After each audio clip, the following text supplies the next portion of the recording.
उस रात जब मैंने अपना सामान पैक किया, मुझे अब तक की सबसे भयावह वास्तविकता का सामना करना पड़ा, क्योंकि मेरे पास जाने के लिए कोई भी जगह नहीं थी और मुतवा अधिकारी शायद दम्मम में सभी सुरक्षित घरों पर नजर रख रहे थे।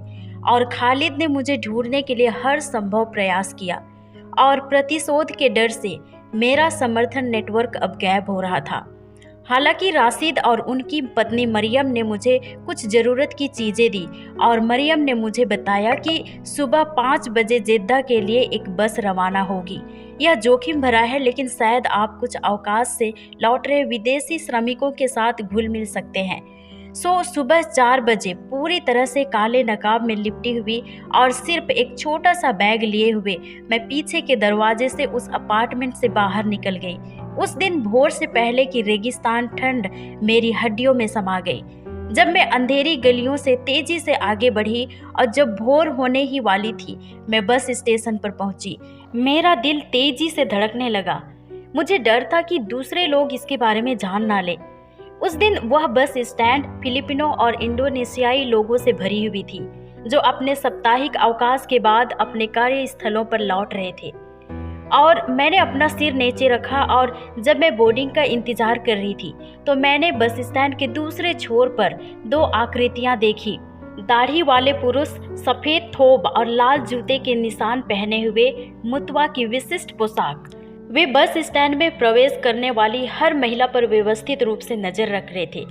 मैं डर गई। मैंने सोचा कि वे यहाँ भी मुझे ढूंढ रहे हैं। और उस निराशाजनक क्षण में एक फिलिपिनो महिला मेरे बगल में बैठ गई और उसने झिझकते हुए अरबी में कहा, तुम डरी हुई लग रही हो बहन। और उसके लहजे में कुछ ऐसा था जिसने मुझे उस पर भरोसा दिलाया। और मैंने फुसफुसाते हुए कहा, मुझे मदद चाहिए, कुछ लोग मुझे ढूंढ रहे हैं। और इसके बाद बिना कोई सवाल पूछे उसने अपना सिर हिलाया और मेरे पीछे आ जाओ, उसने बस इतना ही कहा। और वह मुझे लगभग 8 फिलिपिनो महिलाओं के समूह के पास ले गई जो एक घेरे में खड़ी थी।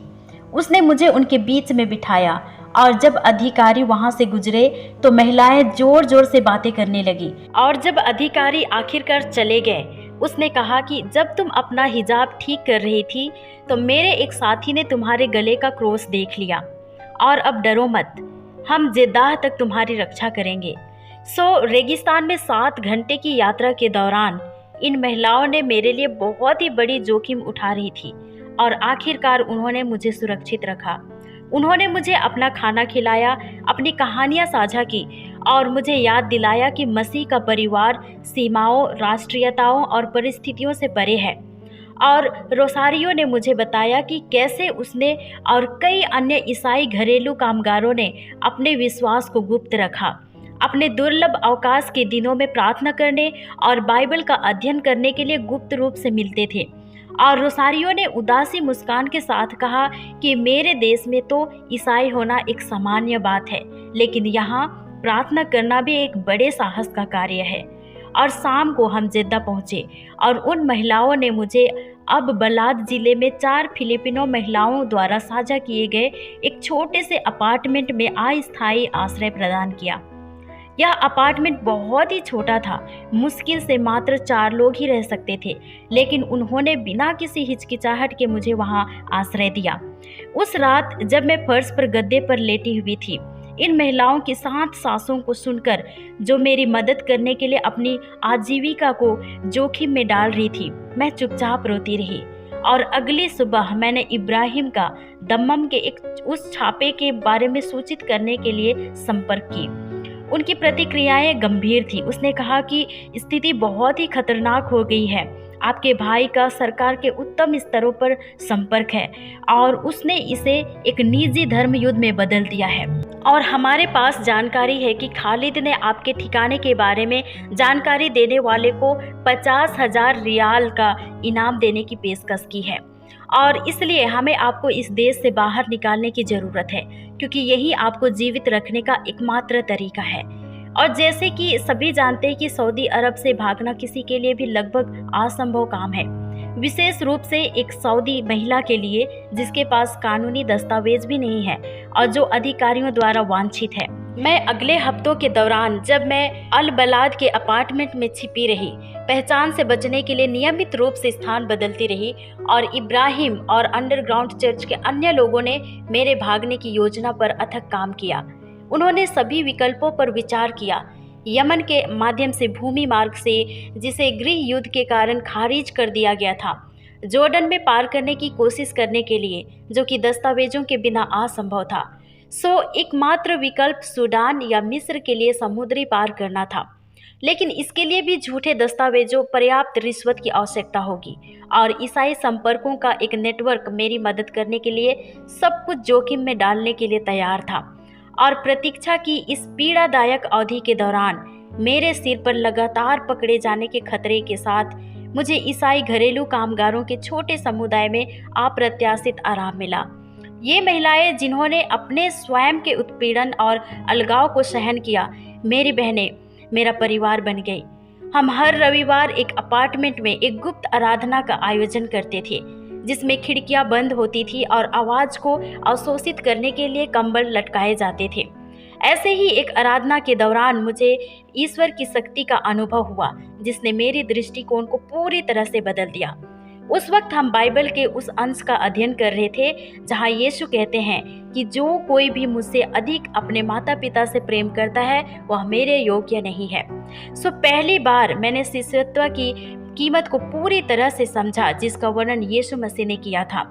यह कोई ऐसा पुरस्कार नहीं था जिसे हमने अनिच्छा से चुकाया, बल्कि यह एक विशेष अधिकार था जिसके लिए हमें आमंत्रित किया गया था। और इसके बाद मैंने अपनी गवाही साझा की कि किस तरह मैंने अपना परिवार, अपना करियर और अपनी सुरक्षा को खो दी है। उस समय मेरे गालों पर आंसू बह रहे थे, लेकिन मैंने कभी भी इतना प्यार महसूस नहीं किया था जितना मैं उस समय महसूस कर रही थी। और मैंने कंटिन्यू किया कि आप लोग ही मेरे लिए सब कुछ हैं। और तभी घाना की एक घरेलू काम करने वाली रोस ने मेरा हाथ अपने हाथों में लिया और कहा कि जब हम मसीह के लिए सब कुछ छोड़ देते हैं तब हम समझ पाते हैं कि वह हमारे लिए काफ़ी है। और लगभग 3 महीने के बाद एक दिन इब्राहिम ने मुझे संपर्क किया और कहा कि हमारे पास एक योजना है, लेकिन यह बेहद जोखिम भरी है। इस योजना में एक मिस्र के ईसाई जहाज के कप्तान शामिल थे जो जेद्दा और पोर्ट सुदान के बीच माल परिवहन करते थे। वह मुझे अपने जहाज पर छिपाने के लिए तैयार था, लेकिन जोखिम बहुत बड़ा था क्योंकि अगर हमें खोज लिया गया तो उसे मानव तस्करी के लिए फांसी की सजा मिल सकती थी और मुझे धर्म त्याग के लिए फांसी की सजा दी जा सकती थी। इब्राहिम ने कहा कि इसके बारे में तुम क्या सोचती हो, और यदि तुम किसी दूसरे अवसर की प्रतीक्षा करने का निर्णय लेती हो तो कोई बात नहीं, आपको कोई भी परेशान नहीं करेगा। उस रात जब मैं परमेश्वर से इस विषय के लिए प्रार्थना कर रही थी, मुझे अचानक नूर से एक जरूरी संदेश मिला। उसने कहा कि खालिद जानता है कि तुम जिद्दा में हो और वह खुद पुरुषों के एक समूह के साथ यहाँ आया है और वे उन इलाकों की तलाशी ले रहे हैं जहाँ विदेशी कर्मचारी रहते हैं। और ये सुनकर मैंने उसी समय उस जगह को छोड़ने का फैसला किया। तीसरे दिन मुझे एक गोदी कर्मचारी की तरह कपड़े पहने हुए मुझे 2 सुडानी ईसाइयों द्वारा जिद्दा के औद्योगिक गोदी तक पहुंचाया गया और फिर कैसे भी करके एक नकली आईडी के साथ मुझे जहाज तक पहुंचाया गया। और वहां कप्तान यूसुफ अपने मामूली माल वाहक जहाज पर मेरा इंतजार कर रहे थे। और जब मैं वहां पहुंची, जहाज पर आपका स्वागत है बहन, उन्होंने धीरे से कहा और जल्दी से मुझे इंजन कक्ष में एक छिपे हुए डिब्बे में ले गए और कहा कि कृपया कोई शोर नहीं करना और किसी भी परिस्थिति में बाहर नहीं आना। वह डिब्बा काफ़ी छोटा था और अगले 12 घंटों तक इंजनों के निकट रहने के कारण मैंने तेज गर्मी का सामना किया और उस अंधेरे में बस एक बोतल से पानी पीती रही और लगातार प्रार्थना करती रही क्योंकि मैंने बंदरगाह के निरीक्षण की आवाज़ें सुनी। और तीसरे दिन जब हम सूडान तट के पास पहुंचे तो यूसुफ ने मुझे दस्तावेजों का एक लिफाफा दिया और समझाया कि हालांकि वे सही नहीं हैं, लेकिन वे आपको सूडान से मिस्र और वहां से जॉर्डन तक पहुंचाने के लिए काफ़ी होंगे। उस लिफाफा के अंदर जॉर्डन का एक पासपोर्ट था जिसमें मेरी तस्वीर थी, लेकिन एक अलग नाम था, लीला नासा। और पोर्ट सूडान में उतरना शायद मेरे भागने का सबसे खतरनाक क्षण था, लेकिन मैं सूडानी गोदी श्रमिकों के साथ घुल मिल गई और जब सामान उतारा जा रहा था मैं अपना सिर नीचे रखे हुए तेजी से आगे बढ़ गई और फिर सूडान से मिस्र, मिस्र से जॉर्डन तक। प्रत्येक सीमा मेरे लिए एक नई चुनौती थी। हर कदम में मुझे नए मसीही संपर्क से जुड़ना पड़ा। मैंने भीड़ भरी बसों, मालवाहक ट्रकों और यहाँ तक कि ऊंट की पीठ पर मिस्र और जॉर्डन सीमा के हिस्से में यात्रा की और आखिरकार नवंबर की एक ठंडी रात में मैंने सीमा पार करके जॉर्डन में प्रवेश किया, जहां एक अंतर्राष्ट्रीय ईसाई संगठन का प्रतिनिधि मेरा इंतजार कर रहा था। और जैसे ही उसने मुझे देखा, आज़ादी में आपका स्वागत है बहन अमीना, मुझे गले लगाते हुए कहा। और इसके बाद मैंने अपने आंसुओं को स्वतंत्र रूप से बहने दिया और उन्होंने मेरे लिए पश्चिमी देश में शरण के लिए आवेदन किया और मैं यहाँ आ गई और मैंने फिर से मेडिकल कोर्स को कंटिन्यू करना शुरू कर दिया। और एक दिन मुझे नूरा से एक आखिरी संदेश मिला। उसने कहा कि आपकी माँ कल आपके बारे में बात कर रही थी। यह पहली बार था जब उसने 2 वर्षों में आपके नाम का उल्लेख किया था। मुझे विश्वास है कि उसके दिल में वह अभी भी आपको प्यार करती है, भले ही वह इसे कह नहीं सकती। और वे शब्द मेरे घायल आत्मा के लिए एक मरहम की तरह थी। और आशा करती हूँ कि शायद किसी दिन किसी तरह से मैं अपने परिवार के साथ मेल मिलाप कर सकूं। खैर, मैं अपना लोकेशन का खुलासा तो नहीं कर सकती, लेकिन मैं यह कह सकती हूँ कि मैं अपनी मेडिकल की पढ़ाई पूरी कर रही हूँ और ऐसे सेवकाई में सक्रिय रूप से काम कर रही हूँ जो इस्लाम से धर्मांतरित अन्य लोगों का समर्थन करता है। और मेरी कहानी मुस्लिम दुनिया भर में, विशेष रूप से सऊदी अरब, ईरान, अफगानिस्तान और सोमालिया जैसे देशों में कोई नई नहीं है, क्योंकि यहाँ हजारों विश्वासियों को मसीह का अनुसरण करने के इस निर्णय के लिए उत्पीड़न का सामना करना पड़ता है। कई लोग गुप्त रूप से इकट्ठे होते हैं और छुप छुप कर परमेश्वर की आराधना करते हैं। दुनिया के मानकों के अनुसार मैंने सब कुछ खो दिया है, लेकिन मैंने केवल एक चीज प्राप्त की है जो वास्तव में उन लोगों के लिए मायने रखती है जो धार्मिक स्वतंत्रता में रहते हैं।